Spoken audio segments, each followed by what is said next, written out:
ఇప్పుడు మారాడు బాబున్నాడా? ఏ బాబు? చిన్న బాబా వాళ్ళ బాబా? అంటే చిన్న బాబు అంటే హోం కొడుకు, పెద్ద బాబు అంటే హోం మంత్రి దేవానంద్ బాబు, హోమ్ మినిస్టరు. ఇంతకు నీకు ఏ బాబు కావాలి? చిన్నబాబే. లోపల ఏదో పనిలో ఉన్నాడు, కొంచెం ఆగు. క్షమించండి సార్, నన్ను వదిలేయండి. నేనేమన్నా దేవుడినా? ఉప్పు కారం తింటున్న సామాన్య మానవుడిని. 4 అక్షరాలు చదివి 4 మొక్కలు నాటి రాష్ట్రంలో కాలుష్యాన్ని నివారించండి.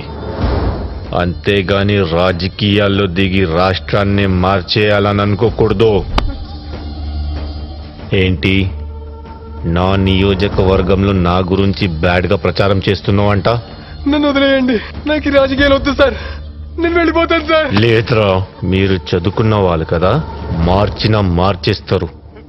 మిమ్మల్ని తక్కువ అంచనా వేయకూడదు, అలాగే నిన్ను వదిలి నన్ను నేను మోసం చేసుకోకూడదు. ప్లీజ్ సార్, నన్ను వదిలేయండి సార్, మీ కాల్ పట్టుకుంటాను సార్. ప్లీజ్ సార్, నన్ను వదిలేయండి సార్. ప్లీజ్ సార్, నన్ను వదిలేయండి సార్, నేను రాజకీయాలకు రాను సార్. నా కంట్లో నలుక పడితే తీసేస్తా. అలాగే నా దారికి ఎవరన్నా అడ్డొస్తే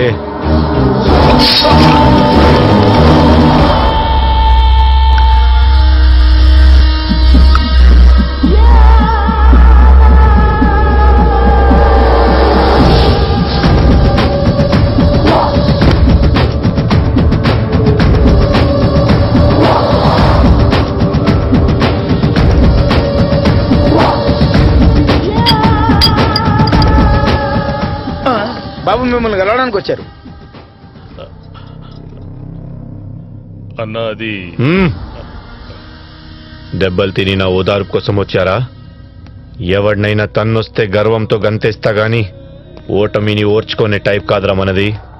మళ్ళీ ఎప్పుడైనా ఇలాంటి పరిస్థితిలో మా దగ్గరికి రావడం జరిగితే పర్మనెంట్ గా లేపేస్తా. ఆడియో అయినారు కదా, వీడియో వద్దనుకుంటే ఈ దగ్గర రాకుర్రి. రేయ్, ఏంట్రా మందు గ్లాస్ వదిలేసి ఖాళీ కూర్చున్నావు? మనసేం బాగలేదురా. ఎందుకని?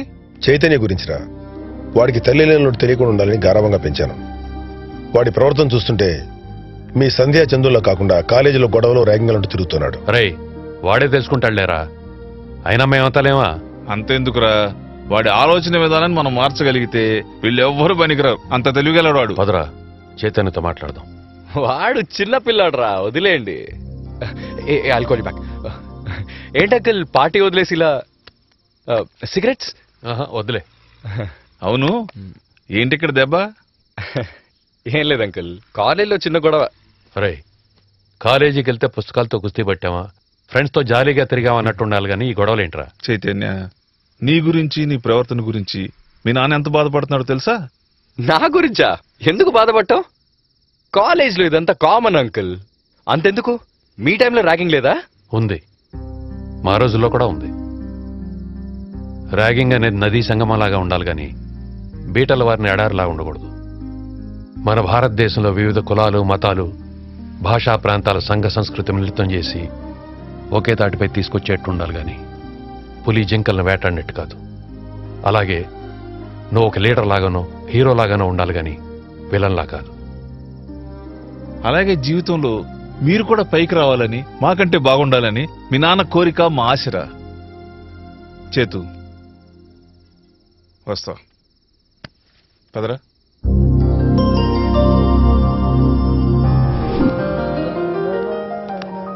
ఏ చైతు, సంధ్య, నీకు అసలు ఏమైనా బుద్ధుందా?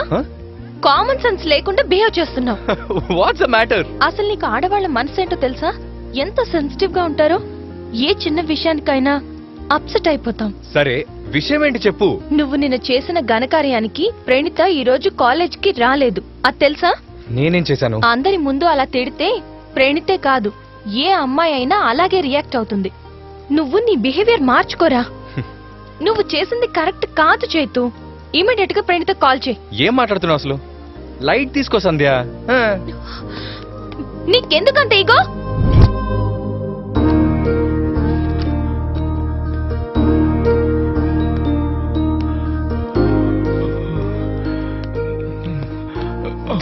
Good morning sir. కూర్చో కూర్చో. ఏంటి ఒళ్ళంతా కాలిపోతుంది? ఇంత జ్వరం పెట్టుకుని రెస్ట్ తీసుకోకుండా చదువుతున్నావేంటి? జ్వరందే ఉంది సార్. మందులు వేసుకుంటే తగ్గిపోతుంది. ఐఏఎం క్యాట్ ఎంట్రన్స్ డేట్ దగ్గర పడుతుంది. అందులో సీట్ సంపాదించడమే నా లక్ష్యం. దానికోసం నిద్రాహారాలు మాని ఎంత కష్టపడైనా చదువుకుంటాను. అందులోనే నాకు తృప్తి ఉంటుంది సార్.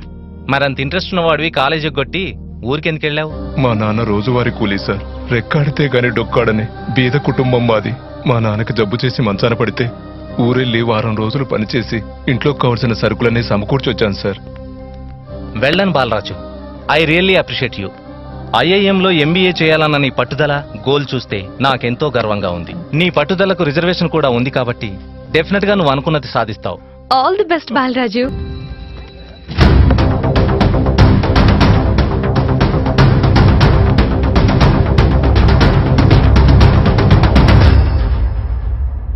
ఏదో మా గ్రామం ఆదర్శమైనంత మాత్రాన సమాజానికి